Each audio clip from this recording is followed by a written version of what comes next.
তো সবাইকে আমি কয়দিন আগে দেখিয়েছিলাম ছোট ছোট পাট শাক ছিল আমাদের গাছে। এখন অনেকটা বড় হয়ে গেছে পাট শাকগুলো, দেখতেই পারছো। মানে এই যে আমার হাইট আর এই যে গাছগুলো এত হাইট অব্দি হয়েছে, এত সুন্দর পাতা হয়েছে। এই যে এই গাছটা দেখতে পাচ্ছ, এত লম্বা হয়েছে গাছটা। আর এগুলোর পাতাগুলো তুমি দেখতে পারবে। এই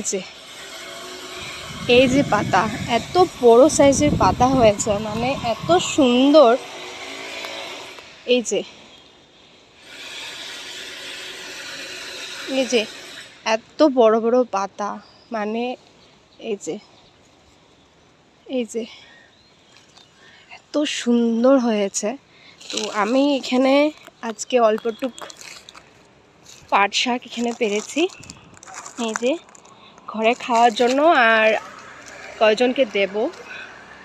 আর অনেকটা মানে গাছ আছে এখানে, তার জন্য বহুত খেতে পারবো।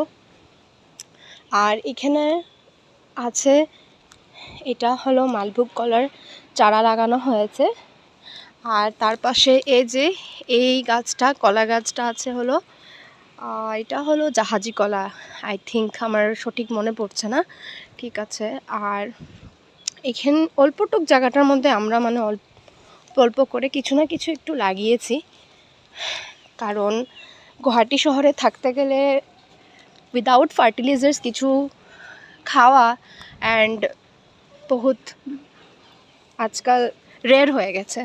তো এখানটাতে আছে, এটা হলো লাউ গাছ, যেটা বটল কাট বলে, লম্বা লম্বা লাউগুলো, এগুলো মিষ্টি কুমড়া না। তো এখানে এটা হয়েছে। আর এই যে একটু চাং দেওয়া হয়েছে, বাবা চাং দিয়ে দিয়েছিল। তো এখানটাতে একটু একটু করে লত হয়েছে অনেকটা।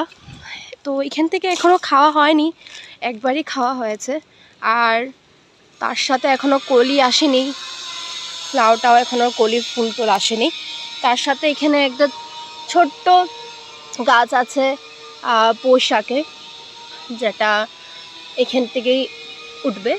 আর তার সাথে এখানে আরেকটা আছে, এটা মা কি করেছিল, একটু বালতিতে লাগিয়েছিল। আর এই বালতি থেকে পুরো এনে এখানে মা রেখে দিয়েছে, তার মানে এখান থেকে ওইটা লত লাগবে, তো তাই। তো এখান থেকে অতটুক তো হয়ে গেছে, এখন দেখা যাক কোয়াশ গাছটা হয় কিনা না, এই কোয়াশ গাছটা। তারপরে আছে এখানে একটা ছোট্ট লেবু গাছ, যেটা মা